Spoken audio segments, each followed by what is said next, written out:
sekarang kita akan membicarakan apa? Membicarakan antara dampak negatif sama positif jika harga GCV itu terjadi. Nah, ini sudah saya catat beberapa poin-poin penting tentang dampak yang terjadi, entah itu positif atau negatif. Yuk kita tonton selanjutnya. Ting. Efek positif dulu. Ya, pastinya efek positif dulu ya. Tapi tetap harus imbang dengan efek negatifnya. Yang pertama, peningkatan daya beli. Ya, poin pertama, masyarakat akan memiliki kemampuan untuk membeli barang dan jasa lebih banyak. Permintaan terhadap produk dan jasa akan meningkat yang dapat mendorong pertumbuhan ekonomi. Secara pasti, jika teman-teman itu punya duit dan banyak seketika, maka daya beli kalian akan meningkat. Oke, barang dan jasa yang ada di dalam negara akan banyak sekali yang bisa dibeli dengan uang yang sudah ada. Apalagi harga GCV itu adalah 314.159.000 dolar. Ya, itu sama seperti 5M teman-teman, satu koin berarti rata-rata teman-teman punya 20 koin, maka itu sama saja seperti kita memiliki 0,1 triliun atau 100 miliar. Itu besar banget. Peningkatan daya beli sangat-sangat besar. Yuk, beli mobil, beli rumah, beli beli apa saja sudah terserah ya. Oke, lanjut. Positif yang kedua adalah pengurangan kemiskinan. Satu, kemiskinan bisa berkurang secara signifikan. Pastinya karena banyak teman-teman yang mungkin bisa dikatakan tarafnya menengah ke bawah, yang hampir 80-90% adalah menengah ke bawah, itu berkurang secara signifikan. Terus kesenjangan ekonomi antara kelompok kaya dan miskin mungkin akan mengecil. Iya dong, pastinya ya, pastinya. Karena hampir kemiskinan itu akan hilang. Ya, hampir akan hilang karena pasti banyak yang akan mengikuti juga gitu ya. Dalam 1 minggu atau 1 bulan sudah dapat 1 koin, berarti bisa dapat 5M 1 bulan. Pastinya akan mengecil atau sangat-sangat rendah ya tingkat kemiskinan. Oke, lanjut. Bahkan bisa aja tidak ada ya. Ketiga, investasi dan pengembangan usaha. Banyak orang mungkin akan menginvestasikan uang mereka dalam bisnis, properti, atau sektor produktif lainnya yang dapat menciptakan lapangan pekerjaan dan meningkatkan pertumbuhan ekonomi. UMKM, usaha mikro kecil dan menengah, bisa berkembang pesat karena adanya modal yang cukup. Bukan cukup lagi, tapi besar banget. Ya, sangat bisa meningkatkan kualitas dari UMKM, dan banyak teman-teman yang mungkin mulai berinvestasi ya, entah itu bisnis, properti, sektor produktif lainnya. Oke, lanjut. Keempat, positif yang keempat, peningkatan kualitas hidup. Wah, jelas.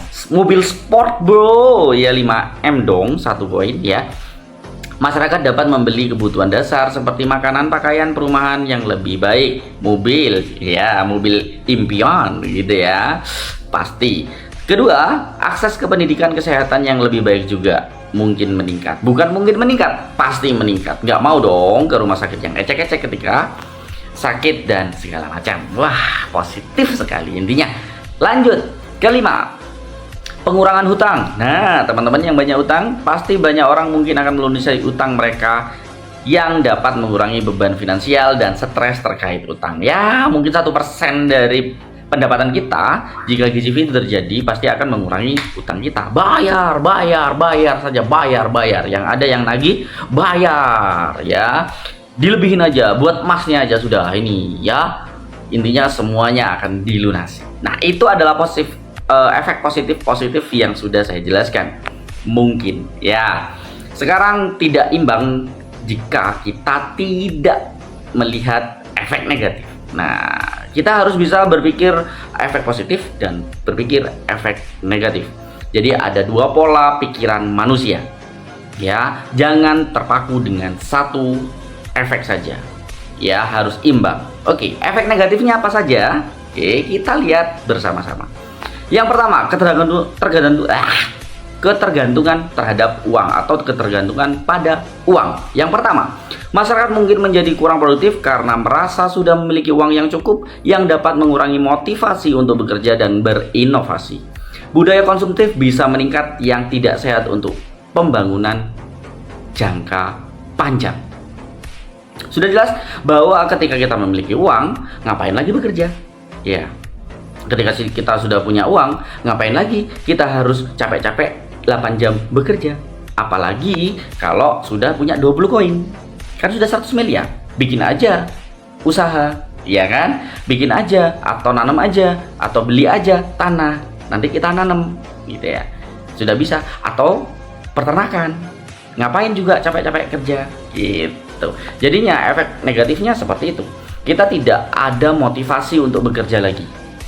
Santai bro, slow saja, gitu ya, slow saja. Itu efek negatif yang pertama. Oke, efek negatif yang kedua apa? Gejolak sosial. Semua orang akan ikut serta. Yang pasti ketika kalian mendapatkan koin hanya dengan klik petir, semuanya akan ikutan. Bro, kok bisa kaya cepat? Kenapa? Gitu ya. Kedua, kriminalisasi akan meningkat karena kecemburuan sosial. Tapi saya jelaskan barengan aja ya. Berarti nanti bakalan banyak tetangga yang belum ikut P-Network, teman-teman kita yang belum ikut P-Network akan secara otomatis ikut bareng kita. Oke, walaupun dia tidak tahu dan kalian tidak memberitahu, pasti mereka akan mencari tahu. Ternyata pasti akan gempar di seluruh dunia bahwa P-Network dapat memberikan uang yang sangat banyak, gitu ya. Pasti ikutan semua. 1 bulan saja sudah bisa 5M, ya. 1 bulan saja sudah 5M. Siapa yang nggak mau ikutan? Oke. Bahkan semuanya akan berhubungan dengan nomor 1. Tidak ada yang mau bekerja. Karena 1 bulan aja 5M. Anggap saja 1 koin 1 pi ya. 1 pi didapat dalam 1 bulan. Oh tidak, ngapain saya ikut bekerja? Mending saya ikut seperti kamu, nambang P-Network. Ya, semua orang akan ikut serta dalam P-Network. Poin berikutnya, pemberhentian kerja massal. Ini yang mengerikan. Semua orang akan berhenti kerja. Poin kedua, kehancuran segala bidang pekerjaan. Ketiga, kehancuran generasi baru. Kenapa kok seperti itu? Ya, karena yang poin pertama, semua orang akan berhenti bekerja. Seperti yang saya jelaskan sebelumnya, bahwa semua orang akan mengikuti kalian untuk nambang P-Network. Dan semuanya bisa mendapatkan 5M minimal dalam 1 bulan. Ngapain mereka bekerja? Semua perkantoran akan tutup. Semua karyawan akan hilang. Karena ngapain bekerja capek-capek? Ya enggak? Bahkan bos-bosnya perusahaan bakalan ikutan juga. Terus setelah itu, apa yang akan terjadi? Pemberhentian massal semua pekerja. Bahkan, mohon maaf, petani berhenti. Ngapain aku harus bertani, panas-panas juga. Mending aku nambang, klik petir. Om Zeus, turun Om Zeus. Semuanya akan berhenti. Dan dampak berikutnya, ketika semuanya berhenti, terus siapa yang menjadi guru? Terus siapa yang akan menjadi penyuplai yang namanya makanan pokok kita? Seperti nasi, sayur-sayuran. Karena mereka semuanya menambang.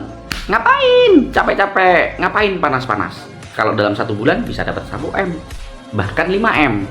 Ngapain? Aku tanya. Segala bidang pekerjaan akan hancur. Tidak akan seimbang. Tidak akan ada yang namanya orang ingin bekerja lagi. Walaupun kalian punya uang, tapi teman kalian juga punya uang, atau tetangga kalian punya uang, atau pekerja lain punya uang. Dengan P-Network, apakah kalian mau nyuruh mereka? Ataukah mereka mau disuruh kamu digaji besar untuk nanam padi? Tidak akan. Ngapain? Saya 1 bulan bisa dapat 5M. Terus poin ketiga, kehancuran generasi baru. Wow, kok bisa? Ya sangat bisa. Seperti tadi, siapa yang akan menjadi guru? Siapa yang menjadi Pak Haji? Siapa yang mau menjadi pendeta? Siapa yang mau menjadi guru-guru spiritual lainnya? Mereka kaya semua bro. Terus anak-anak kita, siapa yang mau nganter? Contoh yang jauh pakai Gojek. Adakah Pak Gojek? Pak Grab? Atau dia mau naik angkot. Adakah yang mau jadi supir angkot? No, tidak ada. Ya, hancur. Semuanya tidak seimbang dan semuanya akan hancur. Oke, yang berikutnya, poin keempat, penurunan mata uang. Pastinya jika semua orang memiliki uang dalam jumlah besar, nilai uang tersebut bisa menurun karena kelangkaan barang dan jasa yang dibeli dengan uang tersebut. Ya, nilai mata uang Indonesia, negara kita tercinta yang katanya cinta Indonesia, akan hancur. Dikarenakan apa? Dikarenakan diri sendiri yang senang mendapatkan uang secara gratis, sehingga tidak ada yang namanya lagi keseimbangan dalam ekonomi makro atau makroekonomi, gitu ya. Oke, sudah. Lanjut, inflasi. Inflasi, jika jumlah uang yang beredar meningkat drastis tanpa diimbangi dengan peningkatan produksi barang dan jasa, harga-harga bisa melonjak. Poin kedua, inflasi yang tinggi dapat mengurangi nilai real uang dan membuat harga barang menjadi tidak terjangkau. Oke, sekarang perkiraan beras harganya 50.000 per kilo, contoh. Kok per kilo? Per 5 kilo gitu aja lah ya. Maka yang terjadi, supply berkurang karena semua pekerja, semua petani, semua yang dikerjakan ya, semuanya hilang dari poin-poin negatif yang sebelumnya. Tidak ada yang bekerja, berarti supply beras tidak ada sama sekali karena semuanya ikutan pidato dan mendapatkan 5 miliar tiap bulan. Maka tidak ada supply beras yang terjadi, maka kalau mau beli beras berarti sangat langka. Harga barang akan naik drastis. Semua ketika kalian menyuruh saya, contoh saya juga pioner ya, kalian pioner. Saya itu sebelumnya adalah pekerjaan menjadi tukang. Terus kalian ternyata di musim hujan itu bocor. Terus kalian nyuruh saya untuk memperbaiki genteng kalian. Sorry bro, saya 1 bulan 5 miliar. Kalian bayar saya berapa? Maka uang itu sudah tidak berharga lagi. Oh tenang aja, kan bisa dikirim atau dibayar pakai Pi Network. Wow, apakah negara begitu saja bisa membiarkan kalian untuk berkeinginan seperti itu? Tidak akan pernah seperti itu ya. Jadi ini adalah efek negatif dan efek positifnya. Jadi kalian berlogikalah secara manusia dan hati kalian, bukan hanya sekedar nafsu, tapi gunakan otak kalian. Bagaimana jika memang itu terjadi, apakah itu baik atau tidak? Ataukah akan menjerat orang manusia atau kita sebagai manusia menuju ke jurang yang lebih dalam lagi, dan kehancuran itu akan terjadi. Jika itu terjadi, harga GJV terjadi atau nilai GJV terjadi, terserah kalian mau nyebut apa, tapi itulah efek-efek yang terjadi. Apakah kalian berpikir sepanjang itu? Apakah hanya sekedar nafsu sebelaka menginginkan sekian? Apakah hanya itu yang kalian pikirkan? Ketika kalian berpikiran positif, silahkan pikirkan positif, tetapi jangan lupa apa efek negatif juga harus dipikirkan sebagai manusia yang memiliki otak yang diberikan oleh Tuhan sebagai karunia untuk berpikir. Ya, pelajari makroekonomi. Kalau nggak ngerti, silakan baca-baca atau beli buku di Gramedia tentang makroekonomi. Dan tidak semudah itu dalam bernegara, dan tidak semudah itu dalam bermasyarakat, dan tidak semudah itu manusia tinggal di dunia. Ya, oke. Selamat mendiskusikan ke dalam diri sendiri. Tambah wawasan, tambah SDM kita. Yuk kita semangat belajar. Dan jangan lupa, semuanya itu berhubungan dengan diri kita. Apakah kita mau enak di awal tapi mati di akhir, atau kita dapat bersukacita dalam hidup yang tenang dan tidak mudah dimanipulasi. Itu aja dari saya.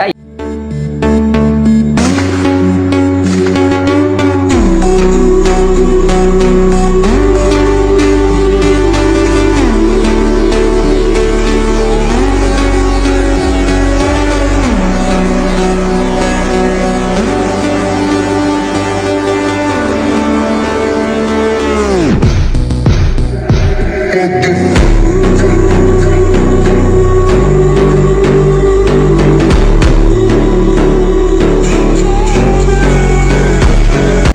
elu bisa mengambil opportunity ini atau enggak sama sekali. Orang yang punya banyak uang itu bisa menyelesaikan semua problem. Uang memang bukan segalanya, tapi segalanya butuh uang. Benarkah demikian, bos? Modal awalnya hanya 850.000 dan ada biaya maintenance $10 setiap bulannya. Tapi dengan modal yang lu korbankan barusan, hasilnya worth it banget, bos. Ratusan juta, miliaran bisa lu capai. Tapi gua nggak bilang ini sesingkat lu langsung gabung, lu langsung dapat 1 miliar, kagak. Ada proses. Realita mencapai kekayaan, yes, proses. Makanya gua tuh nggak seperti yang lain gitu. Cuman kasih solusi tapi nggak kasih penyelesaian problem. Gua di sini kasih jalannya langsung. Oke bang, gimana cara gabungnya? Lu tinggal cek kolom deskripsi dan kolom komentar. Di situ akan gua sediakan link grupnya. Lu join dalam grup. Di situ gua sebagai tuan rumah yang membentuk grup tersebut, yang tentunya akan mengajarkan lu cara joinnya sekaligus cara mengerjakan bisnisnya. Terus lu bilang, saya nggak punya modal bang. Itu kok gede banget bang modalnya. Gua nyuruh lu berpikir secara logika ya. Lu mau hasil gede tapi lu nggak mau berkorban. Gimana ceritanya bos? Kagak ada. Pencapaian besar perlu pengorbanan. Lu kagak mau mengorbankan salah satunya, jangan mimpi lu akan sukses. Buang jauh-jauh mimpi lu tadi. Jadi gua paling enak banget yang mau hasil gede tapi kagak mau ada modal. Dari mana bos? Secara logika. Lu mau berkorban dengan hanya 850.000 dan maintenance $10 atau 170.000 saja setiap bulannya, tetapi lu dapat hasil ratusan juta bahkan miliaran. Bukan hanya sekali bos, tapi setiap bulan. Sekian yang bisa gua sampaikan. Assalamualaikum warahmatullahi wabarakatuh.